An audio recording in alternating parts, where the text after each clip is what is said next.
good morning. Nandito na po tayo sa ating malapit na sa ating barracks. Nandito na po tayo sa lugar ng Laguna. Yes, napakagandang lugar. Tingnan niyo po. Nandito po kami sa gitna ng kalsada. Medyo sa gitna pa lang po ng daan. Dalawa po kami ni Kalawet. Ayan, tingnan niyo po ang lugar. Napakaganda. Maya maya didiretso na rin po tayo sa ating barracks, and then didiretso na po tayo sa ating site para makita po natin ang ating mga progress, sa mga natapos po ng ating kapogi. Tingnan nyo guys ang lugar. Tingnan nyo maigi. Napakagandang lugar. Ayan mga galing po sa may labasan siguro, may mga 4 na kilometro siguro kapasok dito sa loob. Yes, ganyan po kalayo ang binabiyahe namin. Wala pong jeep dito, syempre private ano po ito na lugar, kaya talagang wala kang masasakyan. Tingnan nyo guys ang napakagandang lugar. Hindi lang po dito, simula sa dulo hanggang papunta po doon sa side namin. Napakaganda po talaga ng lugar. Pag may time po, medyo mag-ano po tayo, video rin po tayo, and then ipapakita ko po sa inyo ang kagandahan ng lugar. Sa yung kabataan ko, dinodrawing ko lang yung mga ganitong lugar. Ngayon nakikita ko, napakaganda. Tingnan nyo, napakalamig po sa lugar na ito. Hindi naman talagang malamig. Sa ngayon, may isip. Parang magbulog po.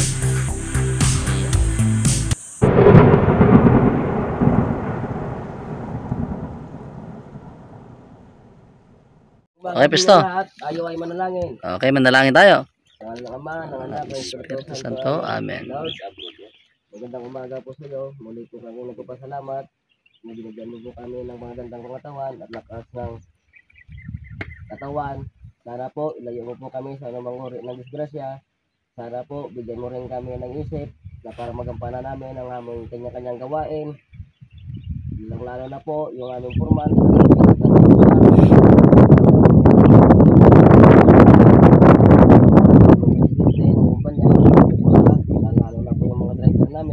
Na pumupunta sa ibang site, sana po kabayan mo sa hindi kayo magsawang at higit sa lahat, sana po Lord, kaming mga worker, ingatan niyo po kami at ilayo niyo kami sa mga disgrasya. Yun lang po at maraming salamat. Amen. Ulo! 1, 2, 3, 4 yan! 8, 7, 6, 5, 4, 3, 2, 1 1, 2, 3, 4, 5, 6, 7, 8 7, 6, 5, 4, 3, 2, 1 1, 2, 3, 4, 5, 6, 7, 8 7, 6, 5, 4, 3, 2, 1 1, 2, 3, 4, 5, 6, 7, 8 7, 6, 5, 4, 3, 2, 1 1, 2, 3, 4, 5, 6, 7, 8 7, 6, 5, 4, 3, 2, 1 1, 2, 3, 4, 5, 6, 7, 8 7, 6, 5, 4, 3, 2, 1 Ayan! May sabay ah. Birthday na birthday ka. Ganyan sana araw-araw. Napakainit. Woo! Kanamiton. Alas 3 na pala guys. Silipin natin mga gapo. Yan, grabe. Napalaban sa napalaban sa Saudi. Ito nga pala guys sa mga Saudi boy. Iyan. Grabe, tirik na tirik ang araw. Uhuy!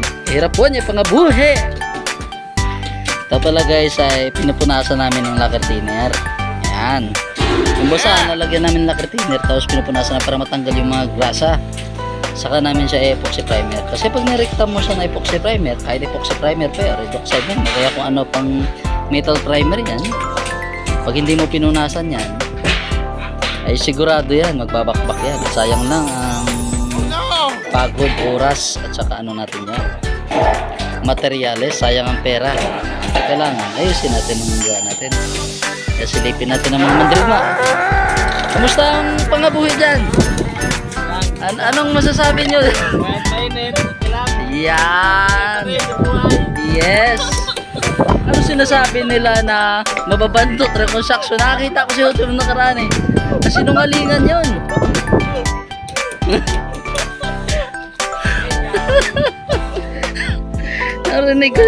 Narinig ko ba naman sana eh, yung mga chicks na ang papangit eh, sabihin na ayaw nila sa construction. Anong inayaw nila sa construction na pupugi natin? Diba? Diba, George? Ayaw nila sa atin. Ang pupugi natin ay sabihin nila mababanto tayo yun. Medyo tanggap natin konti. Ikaw ba naman? Baka sumabay sila sa atin. Wala pang kalating oras eh. Graduate na sila na walang diploma. Tama ba yan, George? Rope ba yung mga yan eh? Magano tayo niya. Minsan magano rin tayo ng ano, mang reaction video para sa mga ano na yan, mga na-insulto sa ating mga mapupuging ano, construction worker.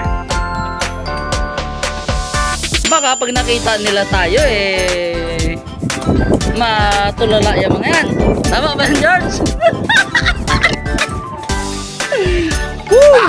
Kahirap po niya pangabuhi. Oh, pag-alagala na lang si Kalawit oh.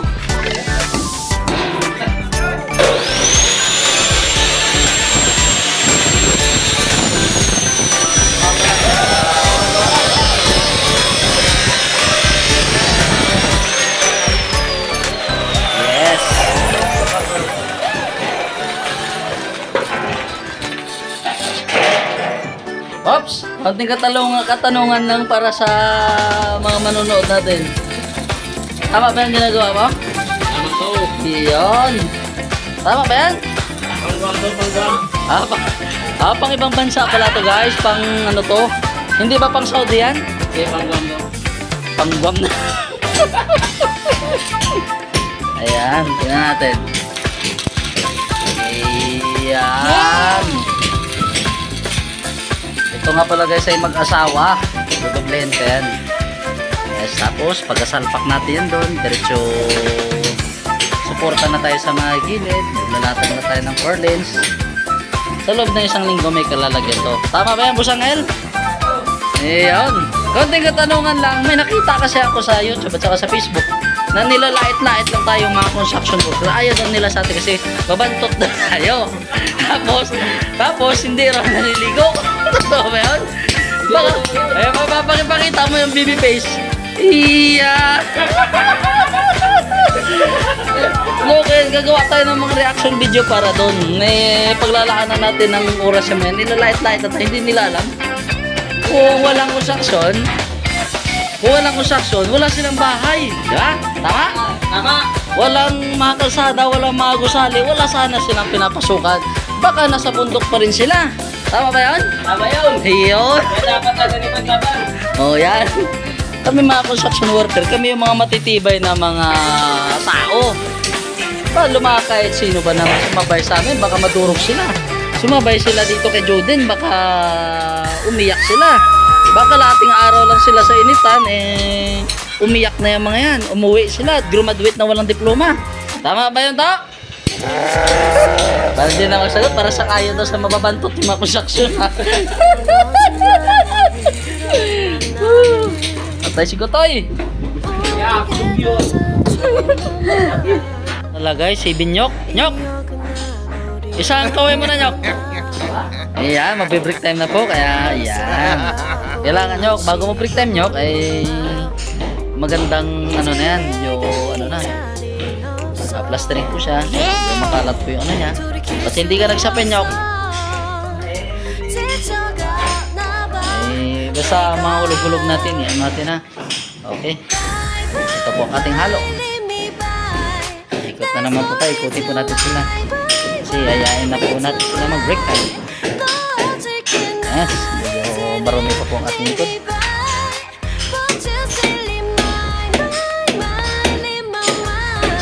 Nagsisilsil po siya kasi nakalimutan pong lagyan ng tubo. Ayan, ito nga po pala ang ating mga water line. Yan, pinakasan na rin po ng ating tubero. Pero dahil wala pong ating tubero ngayon, tayo muna mag-ayos yan. May ceiling framing na rin po. Ayan, ang ating waste pipe, nandiyan na rin. Tapos lahat nandiyan na rin. Ceiling, pero hindi pa natin gagawin sa ngayon dahil wala pa po tayong bubong. Medyo kailangan natin mag-ingat sa mga wala pa rin po palang electrical. Medyo busy pa pong ating electrician. Nag-iikot-ikot po sila sa mga project natin. Nandun po sila sa kabilang na yan. Kanina dito po sila galing. Yes, ito naman po ang ating second floor. Training na rin po pero hindi pa tapos. Yan, may counting design po dyan, kaya po ganyan. Ito naman pong floor, magta-topping na rin po tayo, kaya medyo pinapalinis na rin po natin. Yes, halos tapos na rin po ang mga ceiling framing natin. Silipin natin ang ating service area, medyo marumi pa. Ayan, nandun po pala yung dalawa.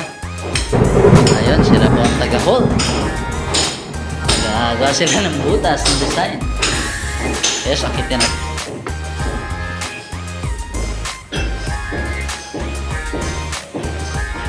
Yan po pala si Jordan. Kung napapansin nyo po ang tansin na yan, yan po yung ating layout para sa ating steel truss. Kaya siya po ang ating elevation.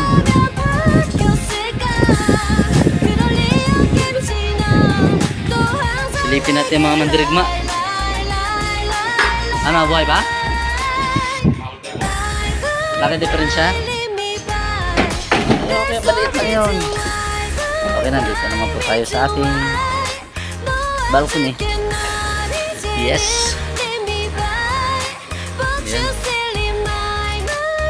Sino mo mandirig na? Lalo na dito sa patilang po. Ito po pala kabuuhan ng surroundings natin at yung labas. Yan. Pansin nyo po, kitang-kita na po ang Laguna Lake. Yes. Napakagandang lugar. Sa libro mo lang makikita ito eh. Pero dito makikita mo ng personal.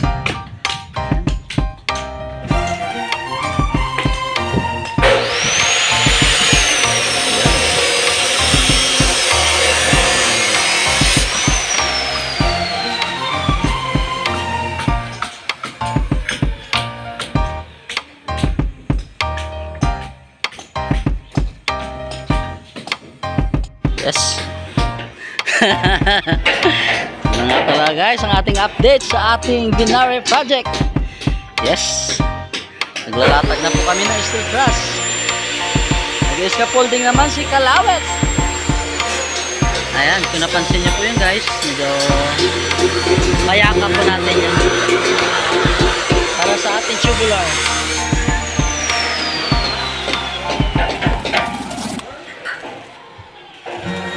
Grabe, ang ganda ng lugar. Ayan, kita ang kabuuhan.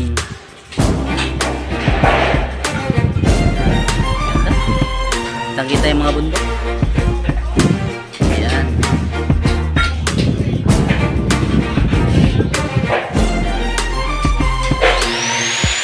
Next week, makakapaglatag na po kami ng Barley.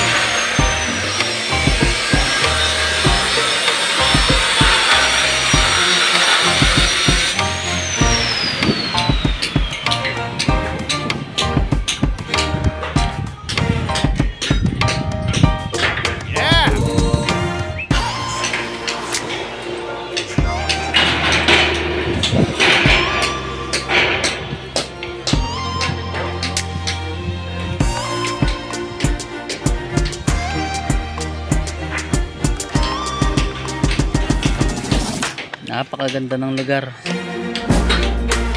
Yan po ang ating surroundings. Marami rin po mga construction site na ginagawa. Yan.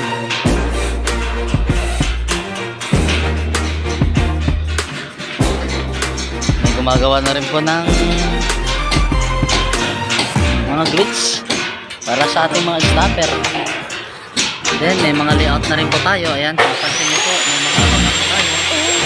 Para rin po yan sa ilagas ng ating process.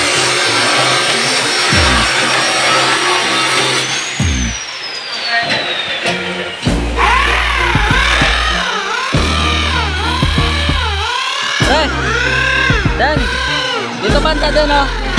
Sugusog mo lang dito. Kaya ba yung gitna? Ah, sige. Mga po pala natin. Masisipag na mga mangrove na.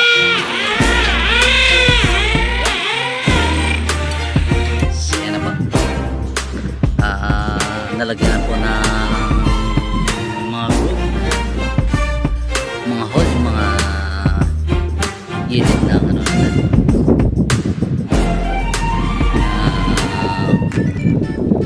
Mga group natin. Yung design. Yes. Yan, medyo kakaiba po talaga ang design ng project na to. Naka-ceiling framing na rin po yung loob. Sabi, sobrang init sa ngayon. Ayan, medyo naayos na rin po lahat. Kung napapansin nyo po, ang kulay brown na yan ay po ay flexiband. Pinahiran na rin po namin ng flexiband ng labas para pagdating po ng mga pintor, kahit pa paano, hindi na mabawasan yung trabaho nila.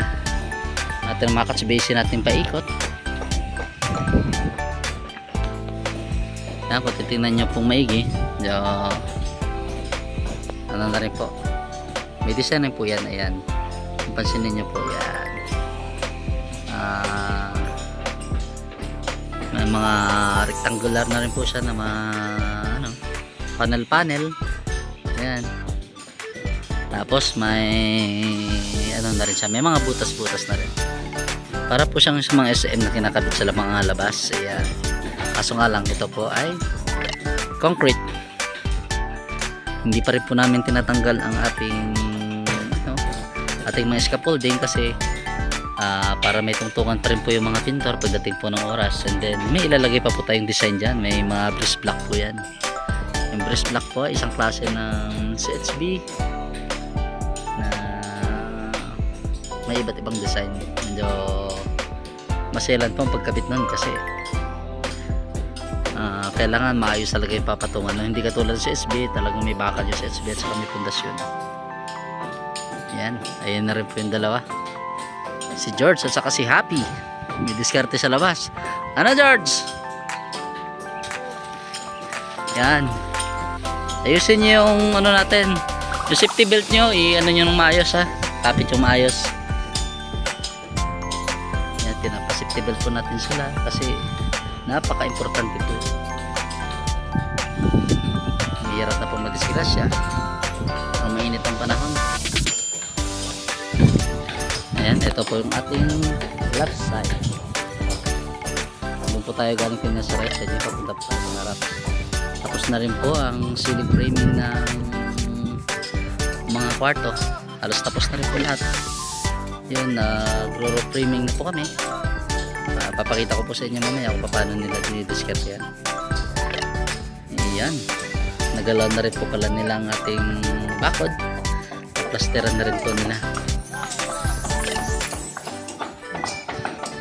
Mag-break time na rin po, kaya nag-video po tayo para may maipakita po tayo sa ating mahal na taga-subaybay.